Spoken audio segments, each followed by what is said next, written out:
အားလုံးပဲမင်္ဂလာပါဒီဗီဒီယိုလေးကတော့ Adobe Photoshop ကိုအခုမှစတင်အသုံးပြုနေတဲ့လေ့လာနေတဲ့ကျွန်တော်ရဲ့ညီကောင်မောင်နှမတွေအတွက်ကိုကျွန်တော်တို့ရဲ့ဒီပုံပေါ်မှာစာတွေရေးထားတာပဲဖြစ်ဖြစ်ပေါ့နော်ဒီ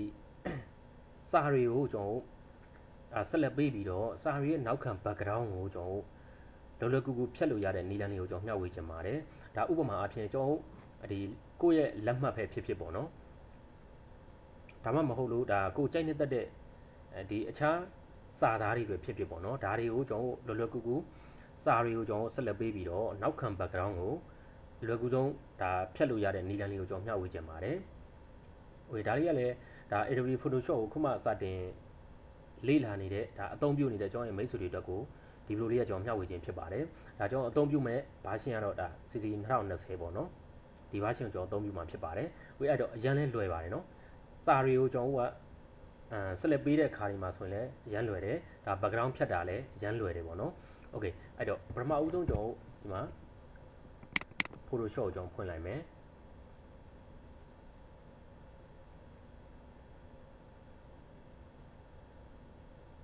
ဥပမာအဖြစ်ကျွန်တော်စာသားတွေကိုပေါ့နော်ကိုရေးထားတာပဲဖြစ်ဖြစ်အခြားပုံတွေပေါ်ကစာပဲဖြစ်ဖြစ်ပေါ့နော်အသုံးပြုခြင်းတဲ့အခါဒီမှာကျွန်တော်လောလောကူကူကျွန်တော်ဒါဆက်လက်ပေးပြီးတော့နောက်ခံ background ဖြတ်တဲ့အနေနဲ့လေးပဲဖြစ်ပါတယ်။ Okay အဲ့တော့ပထမဦးဆုံးအနေနဲ့ကျွန်တော်ကတော့ဒီထဲမှာရှိနေတဲ့ပုံတစ်ပုံပဲကျွန်တော်ယူလိုက်ပါမယ်နော်။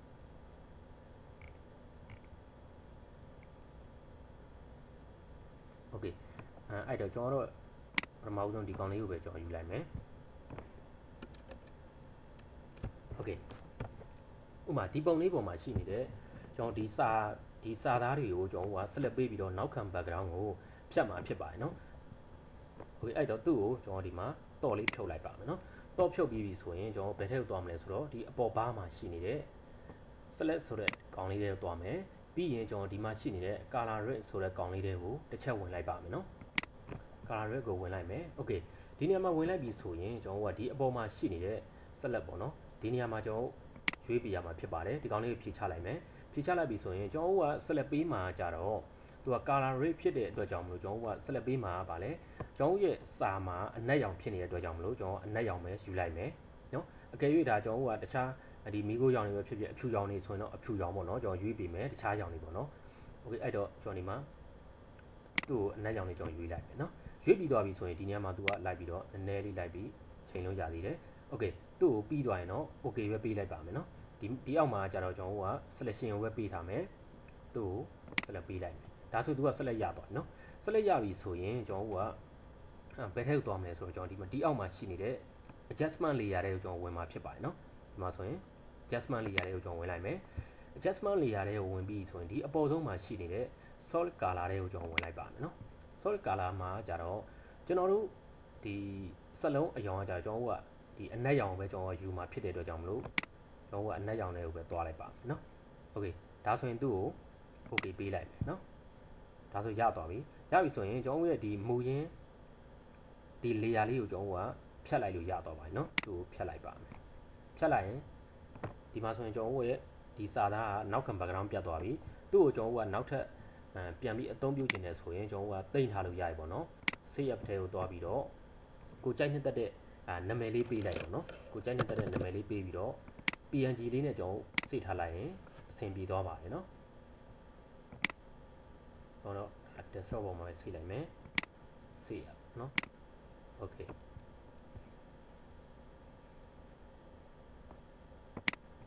โอเคနောက်ထပ်ကျွန်တော်ထပ်ပြပါမယ်เนาะ open နဲ့ကနေပြီးတော့နောက်ထပ်ပုံတစ်ပုံကျွန်တော်သွားယူပါမယ်เนาะ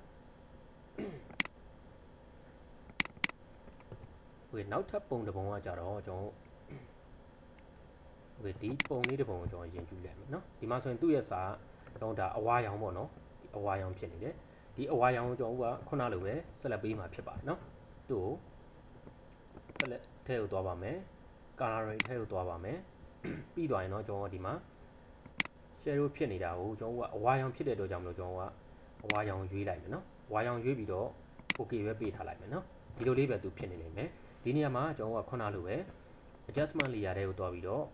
solid color တွေကိုသွားပါမယ်ပြီးသွားရင်တော့ကျွန်တော်ဒီမှာအဝါရောင်ဆိုတဲ့ကောင်လေးတွေသွားလိုက်မယ်နော်ကိုလိုချင်တဲ့အတိုင်းပဲ okay သူ့ကို okay ပေးလိုက်ပါမယ် နော်ဒါဆိုရင် तू ကဒီအောက်ကလေယာဖြတ်လိုက်လို့ရသွားပါပြီနော်ဖြတ်လိုက်လို့ရသွားပြီဒီမှာကျတော့ပုံကသူ့ရဲ့ဒီစာနေချင်းဝါနေပေါ့နော်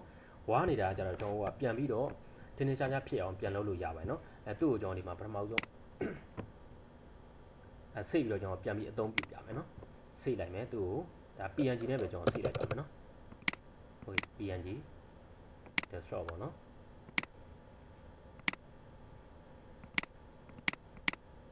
sorry ကျွန်တော်ဒီ layer လေးခဏထားလိုက်အောင်မယ်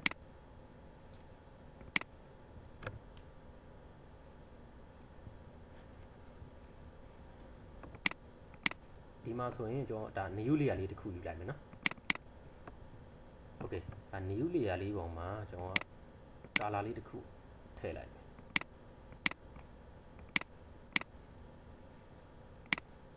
okay ဒီစာကိုကျွန်တော်အဲ့ဒီထဲကိုကျွန်တော်တွားပြီးထည့်ကြည့်မယ်နော်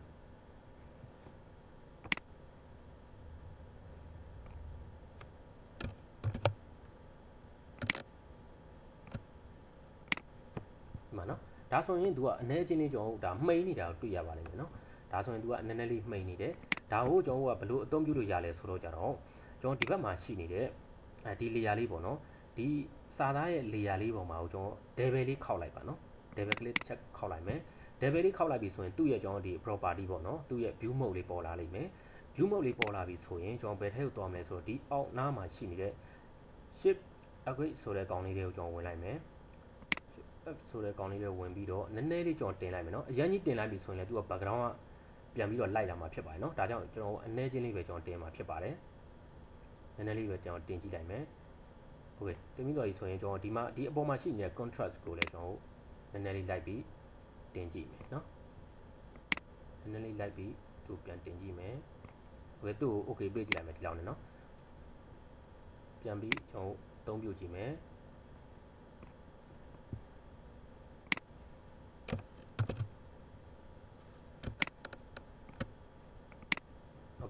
ဒါဆိုရင်ခုနကကျွန်တော်ဒါစာသားနဲ့စာရင်သူကပို့ပြီးတော့တောက်လာတာတွေ့ရပါလိမ့်မယ်နော်ဒီလိုမျိုးပဲကျွန်တော်ပြုလုပ်လို့ရပါတယ်ဟိုနောက်ထပ်ကျွန်တော်ဒီမှာပုံတစ်ပုံကျွန်တော်ယူပြပါမယ်နော်ဒါလေးကျွန်တော်ဖြတ်လိုက်မယ်ဒါစာနည်းနည်းလေးတွေမှာမဟုတ်ပါဘူးကျွန်တော်ဒီစာမျက်နှာတစ်ခုလုံးကိုလည်းကျွန်တော်က select ပေးပြီးတော့ဖြတ်လို့ရပါတယ်နော်အဲ့တော့ကျွန်တော်ဒီမှာတစ်ခုသွားယူလိုက်ပါမယ်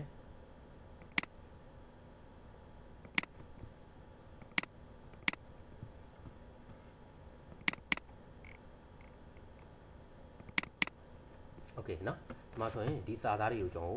background ဖြတ်ပါမယ်သူ့ကိုခုနလိုပဲကျွန်တော်ကတော့ပုံလေးဖြုတ်လိုက်မယ် select ထဲကိုသွားပါမယ်ပြီးရင် color တွေထဲကိုသွားပါမယ်ပြီးတော့ရင်တော့ကျွန်တော်ကဒီစာမှာရေးထားတာကျွန်တော်အပြာရောင်ဖြစ်နေတဲ့အတွက်ကြောင့်မလို့ကျွန်တော်အပြာရောင်ကျွန်တော်ရွေးလိုက်မှာဖြစ်ပါတယ်เนาะအပြာရောင်ရွေးထားလိုက်မယ်ပြီးတော့ရင်ကျွန်တော် okay ကိုပဲပေးလိုက်ပါမယ်เนาะ okay ပေးပြီးသွားပြီဆိုရင်ခုနလိုပဲ adjustment layer တွေကိုသွားပါမယ်အပေါ်ဆုံးမှာရှိနေတဲ့ solid color တွေကိုကျွန်တော်သွားပါမယ် solid color တွေကနေပြီးတော့မှကျွန်တော်ကဒါအပြာရောင်ဖြစ်တဲ့အတွက်ကြောင့်မလို့အပြာရောင်တွေကိုကျွန်တော်ဝင်လိုက်မယ်เนาะအပြာရောင်နည်းနည်းလေးကျွန်တော်ယူလိုက်မယ် okay ပြီးတော့ရင် okay ပဲပေးလိုက်ပါမယ်เนาะဒါဆိုရင်သူ့ရဲ့မူရင်း layer ကိုကျွန်တော်ဖြတ်လို့ရသွားပါပြီเนาะမူရင်း layer ကိုဖြတ်လို့ရသွားပြီ okay ဒီပေါ်မှာကိုကျွန်တော်ခုနစာသားလေးတင်ကြည့်လိုက်မယ်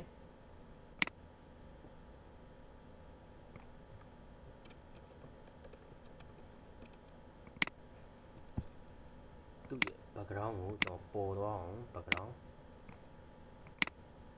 ဖြူအောင်ထည့်လိုက်နော်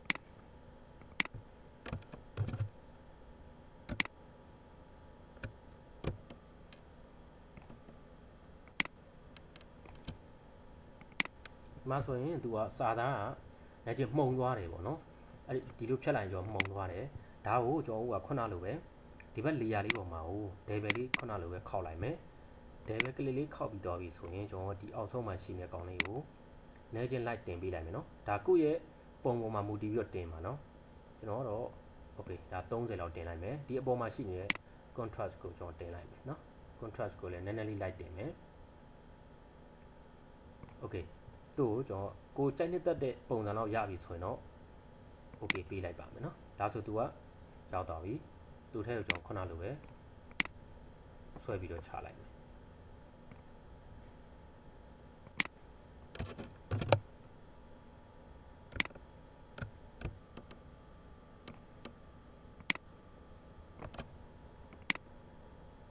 โอเคเนาะဒါဆိုရင် तू ကစာပို့ပြီးတော့ထင်ထင်မြင်မြင်ဖြစ်လာတာတွေ့ရပါလိမ့်မယ်เนาะဒီလိုမျိုးကျွန်တော်ပြုလုပ်လို့ရပါတယ်โอเคเนาะဒီမှာဆိုရင်တော်တော်လေးကို तू ကခုနလုံးကကျွန်တော်အယောင်နဲ့စာရင်ဒီမှာဆိုရင်တော်တော်လေးကိုတောက်လာတာတွေ့ရပါလိမ့်မယ်เนาะโอเคစာတွေကိုကျွန်တော်ကအခုလိုမျိုး background ပြောင်းတာပဲဖြစ်ဖြစ်ကိုကအခြားနေရာမှာအသုံးပြုကျင်တာပဲဖြစ်ဖြစ်ဒီလိုမျိုးဆက်လက်ပေးပြီးတော့ background ဖြတ်လို့ရပါတယ်เนาะဒါလွယ်လွယ်ကူကူကျွန်တော်ပြုလုပ်လို့ရပါတယ်အကယ်၍ဒီလိုမှိန်းနေတယ်ဆိုရင်ဒီနည်းလမ်းလေးနဲ့ကျွန်တော်အသုံးပြုပြီးတော့စာတွေကိုကျွန်တော်ဒါ background ဖြတ်လို့ရပါတယ်เนาะသူ့ကိုကျွန်တော် background လေးတစ်ချက်ပြောင်းကြည့်မယ် background ပြောင်းမယ်ဆိုရင်ကျွန်တော်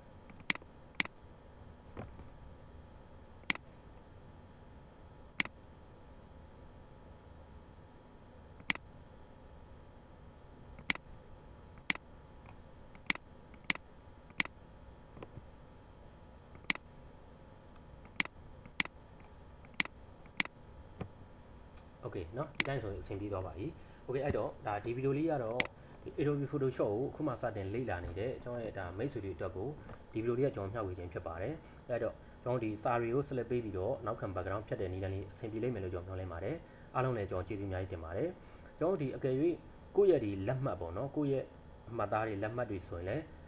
ဒီနည်းလမ်းနဲ့ကျွန်တော်အသုံးပြုပြီးတော့ဖြတ်လို့ရပါတယ်နော်ကိုရတော့အားလုံးလည်းကျွန်တော်ကျေးဇူးအများကြီးတင်ပါတယ်ဒါကျွန်တော်ရဲ့ဗီဒီယိုလေးတွေကိုကြိုက်နှစ်သက်တယ်ဆိုရင်တော့ဗီဒီယိုလေးရဲ့အောက်နားမှာရှိနေတဲ့အနီရောင် subscribe လေးနဲ့ဘေးနားမှာပေါ်လာမယ့်ခေါင်းလောင်းလေးကိုမနှိပ်ရသေးဘူးဆိုရင်တော့တစ်ချက်စီလောက်နှိပ်ထားပေးခဲ့ဖို့ကျွန်တော်တောင်းဆိုပေးရသည်ခင်ဗျာဆက်လက်ပြီးတော့လည်းကျွန်တော်ရဲ့ဗီဒီယိုလေးတွေကိုအားပေးကြပါအောင်လို့ကျွန်တော်တောင်းဆိုရင်းနဲ့မိတ်ဆွေတွေအားလုံးကိုတယောက်ချင်းစီကိုကျွန်တော်ကျေးဇူးအများကြီးတင်ပါတယ်အားလုံးပဲကိုယ်စိတ်နှပြကျန်းမာကြပါစေခင်ဗျာ